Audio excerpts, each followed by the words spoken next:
ఉండి ఎన్నో సంగతులు మనం అయ్యగారిని గురించి వినవలసినవి ఉన్నాయి. అలాగే మనకి దైవజనులు చక్కని ఆయన అనుభవాలు, దేవుని మాటలు, దేవుడి ఆత్మ ప్రేరణ వరకు మనకు అందిస్తారు. అందరూ శ్రద్ధగా విందాం. సమయంలో చప్పట్లు కొడుతూ అన్నయ్య అబ్బులాని గారిని ఆహ్వానించాం.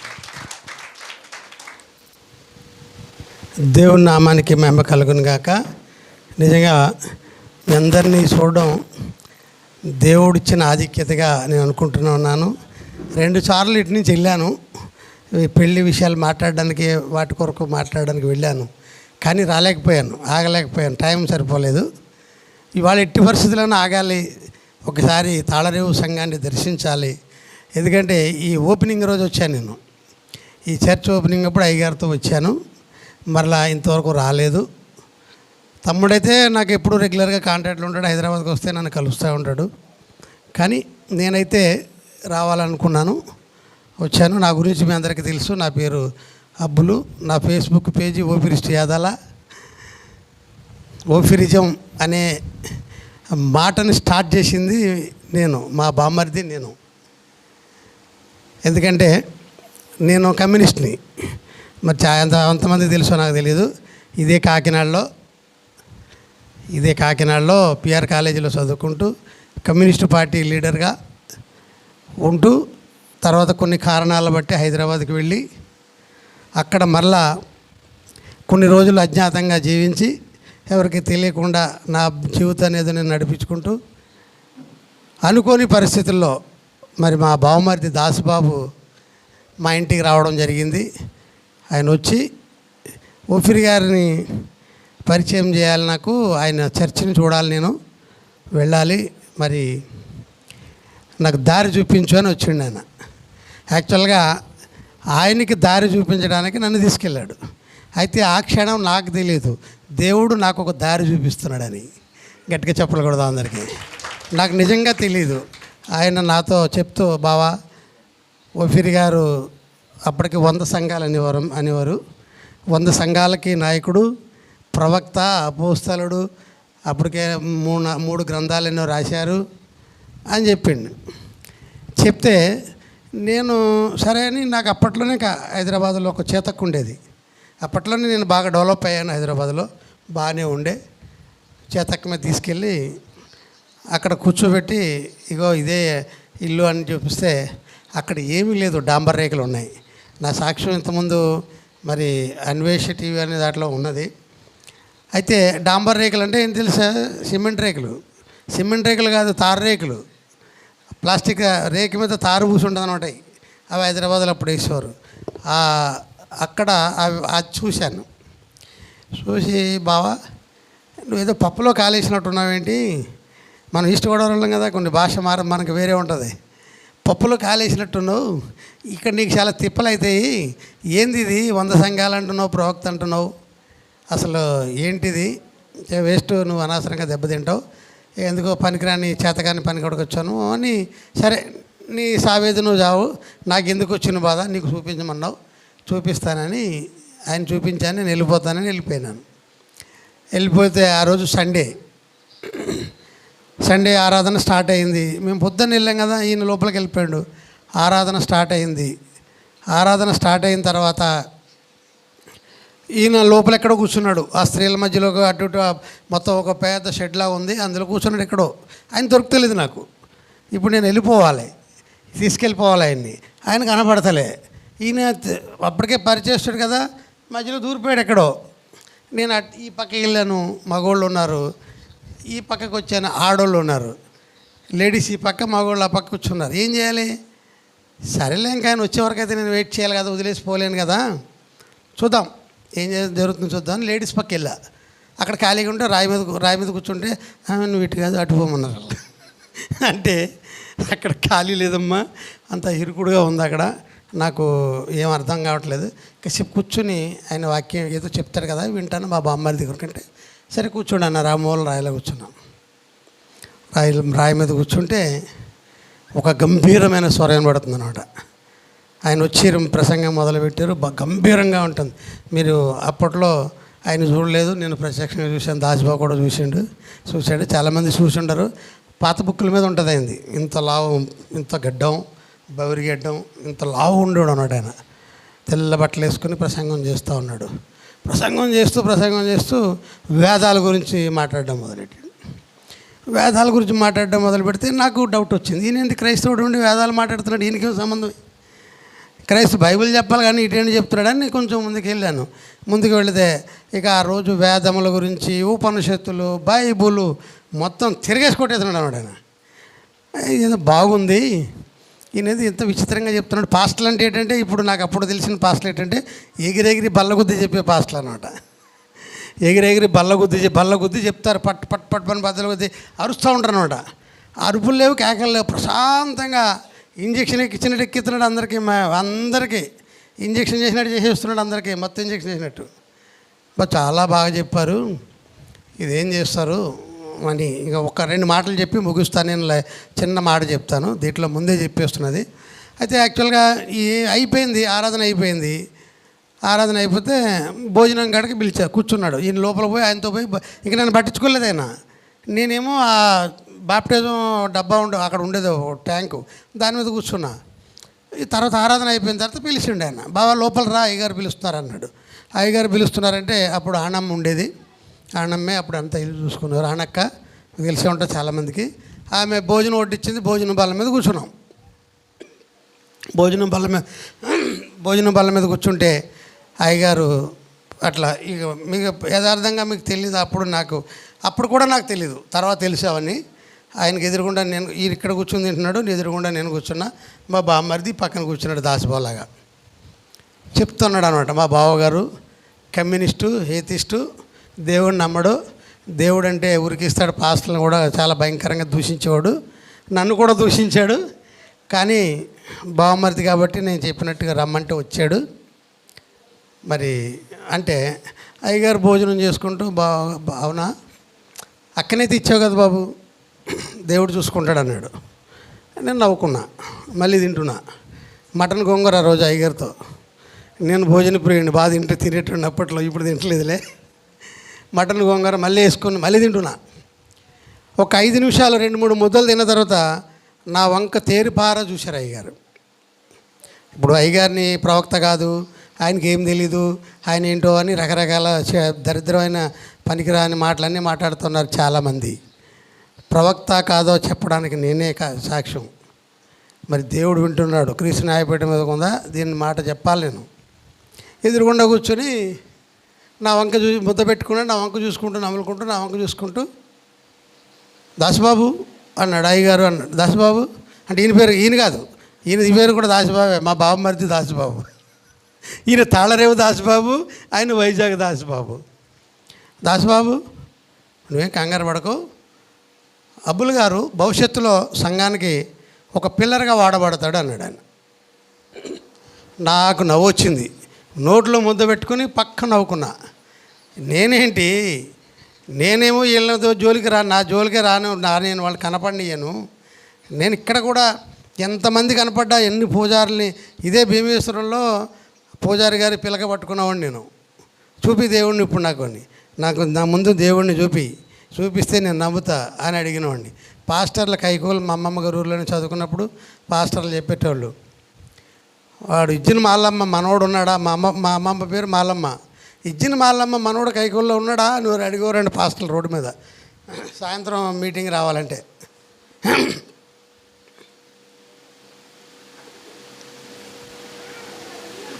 ఎందుకంటే వాళ్ళు వస్తే నేనుంటే పంచాయతీ, అట్లా ప్రేయర్లో కూర్చుని ఆయన మాట్లాడుతుంటే అక్కడ పోయి నిలబడి చూపి దేవుడిని చెప్తున్న పెద్ద బ్రతకడానికి పెద్ద బడిపంతులు అన్నట్టు నువ్వు పాస్టర్ పెట్టి వాళ్ళు దశంభాగాలు తినడానికి, అవి తినడానికి, ఇవి తినడానికి నువ్వు ఎదవేశాలు వేస్తున్నావు, నాకు చూపి దేవుడిని అని అడ్డు పెట్టి ఉండనట. ఆ సంఘంలోకి వెళ్ళాక లేకపోతే బయటకు వచ్చినాడు గేట్ కాడ కాపలాగా, నూతి కాడ కాపలా. ఆ నూతి పక్కన లోదరని చర్చ్ ఉండేది. ఆ నూతి కాడ కాపలాగా వేసేటోళ్ళు అనమాట. అంత భయంకరంగా తిరిగిన నన్ను ఆ రోజు అయ్యగారు, ఈయన అబ్బుల్ గారు భవిష్యత్తులో మనకి ఒక పిల్లర్గా వాడబడతాడు అన్నాడు. దేవుని నామానికి మహిమ కలుగును గాక. మరి ఈరోజు అయితే దేవుణ్ణి మరి నాకేమో తెలియదు, కానీ ఆ రోజు నేను నమ్మలేదు. దేవుడైతే ఆమె అన్నాడు, ప్రవక్త మాటను ధృవీకరించాడు, క్రోడీకరించాడు, నన్నైతే ఈరోజు మినిస్ట్రీ జనరల్ సెక్రటరీగా చేసిండు. 20 సంవత్సరాల అయ్యగారితో పరిచయం నాకు. దాదాపు 20 సంవత్సరాల నుంచి ఒక మెయిన్ పిల్లర్గానే ఉన్నాను అనుకోండి. దేవుని పిల్లర్గా ఉన్నాను, లీడర్గా ఉన్నాను. మరి ఇంక దేవుడు ఎందుకంటే ఏం చేయాలి? దేవుడు ఉన్నాడన్నాడు, ఇదే కదా నిదర్శనం. ప్రవచనం నెరవేర్పడంటే అదేనే కదా. మరి ప్రవచనం లేవు, ప్రవక్తలు లేరు, ప్రవచనం లేదని పిచ్చుకోతలకు వస్తారు, రోడ్ల మీద తిరుగుకుంటా ప్యానర్లు పెట్టుకుని వాగుతూ ఉంటారు. మరి నేనేమైపోయినా? నా చరిత్ర కాకినాడలో బోల్డ్ మంది ఎవరున్నాడు చెప్తారు. ఆదినారాయణ ఉన్నాడు, మన కొండబాబు ఉన్నాడు, వీళ్ళంతా ఇప్పుడు కమ్యూనిస్ట్ పార్టీ లీడర్స్. ఒకడు మాల మహానాడు అధ్యక్షుడు, ఒకడేమో కమ్యూనిస్ట్ పార్టీ రైతు కూలీ సంఘం నాయకుడు కిర్ల కృష్ణారావు ఉన్నాడు, ఆయన కమ్యూనిస్ట్ పార్టీ జాతీయ నాయకుడు. వీళ్ళంతా కలిసి తిరిగిన వాళ్ళే పిఆర్ కాలేజీలో. పిఆర్ కాలేజీలో ఇప్పుడు కూడా నా రికార్డు ఉంది. గేట్ కాడ నిలబడి పాస్టల్ని ఎవరిని లోపల రానియకుండా పదండం సంగతి తెలుస్తామని అడిగినవాడిని నేను. దేవుని చిత్తం ఏముందో మనం కనిపెట్టాలి. అనుకుంటాం మనకేమీ తెలీదు, మనం ఏం మనకు దేవుడు లేడు అనుకుంటాం. దేవుని విషయంలో తొందరపడతారు చాలామంది.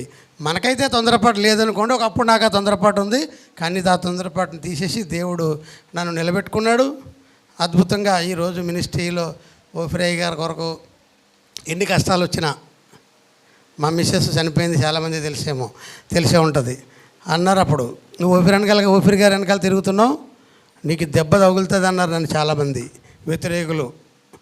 లోపల వాళ్ళు కూడా అన్నారు, ఆయన వెనకాల నువ్వు చాలా బలంగా తిరుగుతున్నావు, చాలా దెబ్బ తగులుతుంది అన్నాడు. తగలని ఏం తగులుతో చూద్దాం అనుకున్నా. నన్ను తీసేస్తాడేమో దేవుడు అనుకున్నా. కానీ నేను ఎక్కడ గాయపడతానో, ఎక్కడ కృంగిపోతానని తెలుసో అక్కడ ఆమెను తీసేశాడు. అయినా కూడా నేను కృంగిపోలేదు. చనిపోవాలనుకున్నాను. ఆమె చనిపోయిన తర్వాత నేను ఒక ఆదివారం చర్చికి పోలేదు. మీకు తెలియని విషయం, చర్చికి పోలేదు. ఈరోజు జీవితం ముగించేద్దాం అనుకున్నాను. ఏమన్నా కానీ పాస్టర్ని అయితే ఏమని నరకంలో పడితే పడినాయి. ఈ నరకానికంటే ఆ నరకమే బెస్ట్ లాగా ఉంది. ఇవి లేకుండా ఒంటరిగా నరకం అనిపించే కంటే చనిపోవడం బెస్ట్ అని చనిపోదాం అనుకున్నా. కానీ ఒక్కటే అనుకుంటూ మాట్లాడుకుంటూ కూర్చున్నప్పుడు ఆదివారం కదా, చివరి ప్రసంగం విందాం ఊపిరిగారితో అని చివరి ప్రసంగం విని చనిపోదాం అనుకున్నా. పిల్లలు పంపించాను అందరినీ. అమ్మడు బిందమ్మ కూడా వెళ్ళింది, మల్లిబాబు, మన ఫ్యామిలీ అందరు వెళ్ళారు, రతరకుమార్లు అందరు వెళ్ళారు, నేనైతే పోలే. ఒక ప్రసంగం విని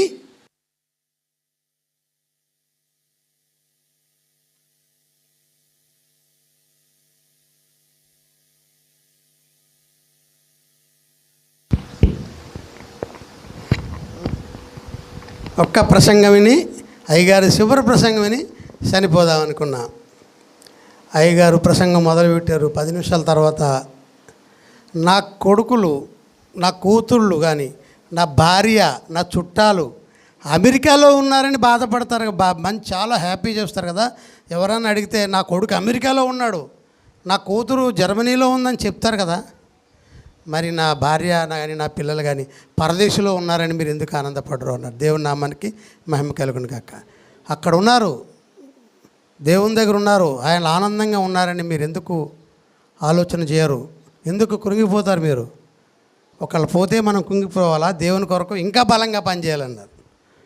వెంటనే నేను ప్రార్థన చేసుకున్నా. అయ్యగారికి ఫోన్ చేసిన అయిపోయిన తర్వాత, అయ్యా నా పరిస్థితి ఇది, ప్రార్థన చేయన్నా. ప్రార్థన చేసుకున్నా. 4 సంవత్సరాల నుంచి, ఇది 5వ సంవత్సరం, 4 సంవత్సరాల నుంచి పరిగెడుతున్న దేవుని నామానికి మహిమ కలుగును గాక. మరి చిన్న మాట, ఒక్క మాట చదువుతాను. నాకు కూడా మార్నింగ్ నుంచి కొంచెం బాగాలేదు అంతా. నిన్న రాత్రి కొంచెం భోజనం కాడ ఏదో ప్రాబ్లం చేసినట్టుంది, బాగాలేదు. అయితే గలతీలకు రాసిన పత్రిక 4వ అధ్యాయము 8వ వచనాన్ని చూద్దాం. 4వ అధ్యాయము 8వ వచనం. ఆ కాలమందైతే దేవుని ఎరగని వారై నిజమునకు దేవుళ్ళు కాని వారికి దాసులై ఉంటిరి. కానీ ఇప్పుడు మీరు దేవుని ఎరిగిన వారు, మరి విశేషముగా దేవుని చేత ఎరగబడిన వారివై ఉన్నారు గనుక. చాలనైనా చూసారా, ఒకప్పుడు మనం దేవుణ్ణి ఎరగం. దేవుడు చాలామంది అన్య కుటుంబాల నుంచి రక్షణ పొంది అన్య కుటుంబాల నుంచి వచ్చి వాళ్ళకి అప్పుడు దేవుడు తెలీదు. అనేక రకమైన దేవతలను వాళ్ళు పూజించుంటారు. నేనైతే పూజించలేదు, కానీ కొంతమంది అయితే పూజించుంటారు. వాళ్ళకేం తెలీదు, దేవుడు తెలీదు. కానీ మనమైతే దేవునిని ఎరిగిన వారం. దేవుని ఎరిగిన వారు ఎలా ఉండాలి? అనుదినము ప్రార్థన చేయాలి, అనుదినము బైబిల్ చదవాలి, అనుదినము వాక్యాన్ని ధ్యానించాలి. అయ్యగారు రాత్రి పగలు నిద్ర లేకుండా ఆయనకి గత 2 రోజులుగా ఆయనకి బాగాలేదు. ఆయన గురించి ప్రార్థన చేయండి. చిన్న విషయం చెప్తున్నా, మళ్ళీ క్యాన్సర్ మళ్ళీ ప్రారంభమైంది. తగ్గిపోయింది అనుకున్నాం. మళ్ళీ పెట్ స్కాన్ చేస్తే మళ్ళీ జరిగితే 3 రేడియేషన్ తీసుకుని కూడా ఆయన మరలా ప్రసంగాలు చేస్తున్నాడు. ఒక 3 రోజుల నుంచి భయంకరమైన మోషన్స్, ఆయనకి లూజ్ మోషన్స్. అయినా కూడా మరలా నేను సండే 2 గంటలు, దాదాపు 2 గంటలు ప్రసంగం చేసిండు ఆయన. నేను రోడ్లో వినుకుంటా, ఏం మాట్లాడేమో. నాకు ఫోన్ చేశారు పొద్దున్న, బాబు ఎక్కడున్నా అంటే వైజాగ్లో ఉన్నాను, నా పరిస్థితి ఏం బాగాలేదు, మాట్లాడను, నువ్వైతే లైవ్ రెడీ చేయి అన్న. లైవ్ రెడీ చేయమనంటే దేవుడు ఆయన సితకొట్టేస్తాడని అర్థమైపోద్ది మాకు. దేవుడు ఆయనతో మాట్లాడిచ్చాడని అర్థం. వెంటనే పిల్లలకి ఫోన్ చేసి మీరు లైవ్ సెట్ చేసేయండి, అయ్యగారు వస్తారని అన్న. దాదాపు 2 గంటల ప్రసంగం. మరి 8 కెమోలు తీసుకున్నాడు ఆయన, మళ్ళీ బాగుపడ్డాడు. మరలా 3 రేడియేషన్స్ అంటే ఏంటి, మామూలు విషయాలు కాదు అవి. ఆయనకి ఒక రేడియేషన్ కిరణాలు పంపిస్తారు కడుపులోకి, వెన్నుపూసకి. ఈ పొట్టలోంచి ఇక్కడొకటి నేను చూసాను, ఇక్కడొకటి 3 పార్ట్లు వాళ్ళు 3 భాగాలుగా చేశారు. దాన్ని చేసి అక్కడ మార్కులేసి రేడియేషన్ అంటే ఏంటనుకున్నారు, అణు సంబంధమైనది అది. దాన్ని ఆ మార్క్ వేసిన దాని ద్వారా కట్ చేయకుండా అక్కడి నుంచి మళ్ళీ ఎటుడు తగలకుండా వెన్నుపూసకు పంపించారు. అది చాలా భయంకరం. చాలామంది మీరు చూసే ఉంటారు, క్యాన్సర్ పేషెంట్లు ఎవరైనా చూసి చెప్తారు, ఒక రేడియేషన్ తీసుకున్నారంటే దెబ్బకి వాళ్ళు మంచం పట్టుకుని లేకరు. అయినా కూడా ఆయన ప్రసంగాలు చేస్తున్నాడు. ఎందుకొరకు? మన కొరకు, దేవుని సువార్త ప్రకటించాలి. మరి ఏమైనా సరే ఒకటే మాట చెప్తారు ఇప్పుడు. బాబు, ఒక ఆయన ఇలాగే మేము ఎక్కడో మీటింగ్ వెళ్తే మాట్లాడిన ఒక ఆయన అన్నాడు, అయ్యగారు మీకు ఆరోగ్యం బాగోలేదు కదా, ఎందుకు మీరు ప్రసంగాలు చేయాలి, శుభ్రంగా దిక్కునుంటే అయిపోద్ది కదా అన్నాడు. బాబు, ఆరోగ్యం అయితే బాగాలేదు, ప్రాణం అయితే పోలేదు కదా అన్నాడు. చూసారా, ప్రాణం అయితే పోలేదు కదా, చివరి శ్వాస వరకు కూడా ఆయన ప్రసంగం చేయాలి, దేవుని వార్త ప్రకటించాలి. మీరైతే చాలామంది అద్భుతమైన సువార్త ప్రకటిస్తారు ఏజెన్సీలో. మిమ్మల్ని చూస్తే నాకు చాలా ఆనందం వస్తుంది. కొండలు మిట్టలు. ఇందులో కొండలు ఎక్కేటోళ్ళు ఎంతమంది ఉన్నారు? చేతులు లేపండి.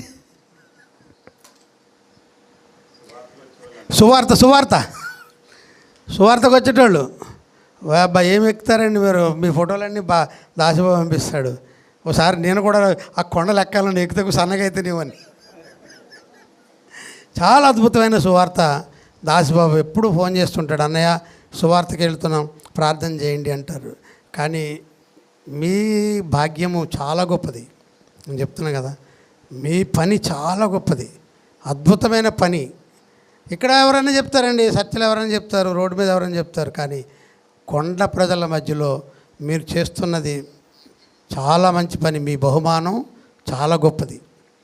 అక్కడ రేపు పొద్దున్న న్యాయపేట ముందు బహుమానం మనం అందుకు మీరు అందుకుంటారు. అందరికంటే అద్భుతమైన బహుమానం అందుకుంటారు. ఎందుకంటే దాసిబాబు అయితే కుదురు ఉంచాడు మిమ్మల్ని. ఎప్పుడు పెడతాడు అర్థం కాదు, సడన్గా ఏజెన్సీ యాత్ర అంటాడు. ఆయనకి మలేరియా ఎన్నిసార్లు, దాదాపు చాలాసార్లు మలేరియా వచ్చింది, 10 సార్లు. అయినా కూడా ఆగాడు ఆయన. ఎందుకు? దేవుని సువార్త ప్రకటించాలి, నశించిపోతున్న ఆత్మలు రక్షించాలి. వాటి కొరకే మనం ప్రయాసపడాలి. మనకు తిండి కొరకు మనం ప్రయాసపడుతున్నామండి. మనం ఏదో ఉద్యోగం కొరకు ప్రయాసపడుతున్నాం, చదువు కొరకు ప్రయాసపడుతున్నాం, డబ్బుల కొరకు ప్రయాసపడుతున్నాం, ఎన్నో పనులు చేస్తున్నాం. ఇవన్నీ దేవుడు ఇస్తున్నాడు. మళ్ళీ తిరిగి మనం దేవునికి ఏమి చేయాలి? ఆయన సువార్త ప్రకటించాలి, ఆయన కొరకు ప్రయాసపడాలి, ఆయన కొరకు మనం ముందుకు వెళ్ళాలి. అంతే, ఏం లేదు. నువ్వు ఎప్పుడైతే ఆయన కొరకు ప్రయాసపడతావో నీ కార్యములన్నీ సఫలం చేస్తాడు దేవుడు. నీ బరువు బాధ్యతలన్నీ తీసుకుంటాడు. మా పద్మం ఎప్పుడు నన్ను ఒక మాట అనేది, అమ్మ నాకు ఇవాళ ఒంట్లో బాగాలేదు, నేను ఎక్కడికి వెళ్ళలేను అంటే, మీటింగ్కి వెళ్ళలేను అయ్యగారు తాగుతానంటే, నువ్వు దేవుని పని చేయవా, దేవుడు నీ పని చేస్తాడు అనేది. నువ్వు దేవుని పని చేయి, పోయి లైవ్ పెట్టు, దేవుడు నీ పని చేస్తాడు, నీకు ఆరోగ్యం ఇస్తాడు అంటే ట్రైన్ ఎక్కుతులకు అనిపోయేవి. ట్రైన్ ఎక్కే వరకునే నీరసంగా ఉండేది. ట్రైన్ ఎక్కి దిగినామంటే ఇక రన్నింగే, మాకు ఆయన వెనకాల రన్నింగ్ రేసే. మళ్ళీ ఇంటికి వచ్చేలకు మామూలుగా ఉండేటోండి. ఎప్పుడు కూడా దేవుని పని మనం చేస్తే మన కుటుంబాల్లో ఉన్న ప్రతి పని దేవుడు చేస్తాడు, మన జీవితంలో ఉన్న ప్రతి పని చేస్తాడు. నీకు చదువు కావాలా, దేవుడు ఇస్తాడు. నీకు డబ్బు కావాలా, దేవుడు ఇస్తాడు. నీకు ఆరోగ్యం కావాలా, దేవుడు ఇస్తాడు. నీకు బలము, శక్తి ఏది కావాలన్నా కూడా దేవుడు ఇస్తాడు. మీరేం చేయాలంటే ఆయన పని నమ్మకంగా చేయాలి, ఆయన కొరకు నమ్మకంగా ప్రయాసపడాలి. ఆయన చెప్పిన పని మనం చేయాలి. మనకేం చెప్పాడు, మనకేం బరువులు ఎత్తలేదైనా, పెద్ద పెద్ద కొండలు తీసుకొచ్చి మీరు ఎత్తండి అని చెప్తలేదైనా. నశించిపోతున్న జనులకు నా సువార్త చెప్పమన్నాడు, నా కొరకు ప్రకటించమన్నాడు, నన్ను ప్రకటించమన్నాడు. కనుక మనం అందరం ప్రకటించాలి. అలా ప్రయాసపడదాం. మీరు ఇప్పుడు చేస్తున్నారు, మంచి పని చేస్తున్నారు. అసలు మీ విషయంలో నేను ఎప్పుడూ ఆనందిస్తూ ఉంటా. మా పద్మం ఉన్నప్పుడు కూడా అదే, దాసిబాబు ఏమి పరిగెడతాడండి కొండలంట, ఏమి ఎక్కుతుంది. ఆ గుట్టలు చూస్తేనే, మీరు పెట్టే ఫోటోలు చూస్తేనే నాకు భయం అవుతుంది. ఏంది మొన్న ఈయన ఫోటో పెట్టిండు, ఆ జీప్ మీద కూర్చున్నారు మీరు, అదేమో ఎటు పోతుందో వీడియో పెట్టిండు, అది ఎటు పోతుందో, ఎక్కడ పడిపోతుందో భయం అవుతుంది నాకు. ఏంది ఇది, ఈ మనిషికి నేను వెంటనే ఫోన్ చేద్దాం అనుకున్నా, ఆయన ఫోన్ కలవలే, కొండల్లో ఉన్నాడు కదా కలవలే. అయ్యా పిల్లలు జాగ్రత్త అందాం అనుకున్నాను నేను. అయినా కూడా మీరంతా ప్రయాసపడుతున్నారు, దేవుడు మీకు మంచి బహుమానం ఇస్తాడు. అట్టి బహుమానం మనందరికీ ఇవ్వాలని కోరుకుంటూ నా మాటలు ముగిస్తున్నా. చిన్న ప్రార్థన చేసుకుందాం. స్తోత్రము నాయన, పరిశుద్ధుడా, ప్రేమగల తండ్రి, మహిమగల రాజా, నీ కొందనాలు. ఈ తాళ్ళరేవు సంఘములో నాయన ప్రభా, మరి ఇదిగో ప్రారంభ దినంలో నేను ఇక్కడ పాల్గొనడం జరిగింది. మరలా చాలా కాలం తర్వాత ఈ ప్రాంతం గుండా వెళుతూ నా సంఘాన్ని, నా అగాపే సంఘాన్ని నేను దర్శించాలని బలమైన కోరిక కలిగిన ఆయన ప్రభువా, నేను ఇక్కడికి రావడం జరిగింది. విశ్వాసులుగా సంఘమంతా కూడుకుని ఉంది. నా సాక్ష్యము ఒక మాట చెప్పడానికి మీరు ఇచ్చిన కృపకై నీకు వందనాలు. మేము బ్రతికున్నంత కాలము నీ సేవను చేయుటకు, నీ కొరకు ప్రయాసపడుటకు మాకు మరొక పని లేదు నాయనా. నీ సువార్త ప్రకటించాలి, నీ కొరకు మేము ప్రయాసపడాలి. నశించిపోతున్న ఆత్మల కొరకు మేము నాయనా ప్రయాసపడాలని వారు చేస్తున్న పరిచర్యలో నాయన మీరు సహాయంగా ఉండండి. అట్టి పరిచర్యలో మమ్మల్ని కూడా వాడబడుతున్నందుకు అయ్యా నీకు వందనాలు. ప్రవక్తకు మంచి ఆరోగ్యం ఇవ్వండి. ఇగో రేపు రాజోలు రావాలి, స్టేషన్కి బయలుదేరుతూ ఉన్నారు. వారిని క్షేమకరంగా తీసుకురండి. రేపు రాజోల్లో వెళ్ళి జరిగిన తర్వాత తిరిగి మరలా ఇదే దారి గుండా మేము విశాఖపట్నం బండిలో వెళ్తూ ఉంటాం. అయ్యా మీరు సహాయం చేయండి. సమయానికి మీరు అందరినీ తీసుకురండి. అవసరమైతే మరి అయ్యగారు కూడా అక్కడ ఆగి ప్రార్థన చేయటానికి మీరు సహాయం చేయండి. అయ్యా బిడ్డలందరినీ దీవించండి. చిన్న మాట పంచుకున్న నన్ను కూడా మీరు దీవించి, ఎంతో నాయన ప్రభా కష్టము ఉన్నది అయినా కూడా నీ కొరకు ప్రయాసపడాలనే ఉద్దేశంతో నాయన ప్రభా నేను అన్నీ మర్చిపోయి నీ కొరకే పని చేస్తుండే. నాకు బలమునివ్వండి, శక్తినివ్వండి తండ్రి, నీకు వందనాలు.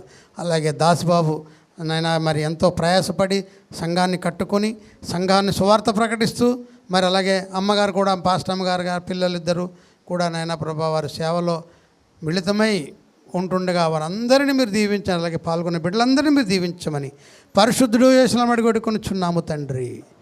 Amen, amen, amen.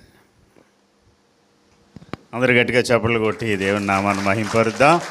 దేవునికి స్తోత్రం. థ్యాంక్ యూ అన్నయ్య.